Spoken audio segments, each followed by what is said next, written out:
आजी वय किती तुमचं? 70 वय आहे की त्यांचं? 62 वय आजी. अरे वा. आजींचं जवळ आहे आणि या ठिकाणी आज राजगड बघण्यासाठी आजी आलेले आहेत. मला असं वाटतं त्यांच्या या शौर्यासाठी मला एकदम त्यांच्या पाया पडत्या पहिलं आणि आजींसाठी एकदा टाळ्या. जोरदार टाळ्या झाल्या पाहिजे.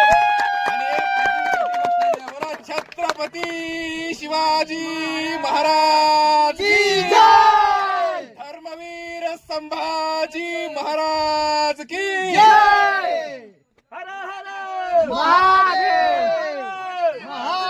आजी कुठून आले तुम्ही? इंदापूर तालुक्यातून. आजी इंदापूरहून आलेले आहेत आणि आम्हाला तरुणांना लाजवेल असं त्यांचं कर्तृत्व आहे. मला असं वाटतं इथपर्यंत आम्ही जगलो तरी आमची पिढी त्या ठिकाणी सुजलाम सुफलाम झाली. संभाजी महाराजांची पूजा करते देवळात. जबरदस्त. का नाही हे तो राहण्याचं मला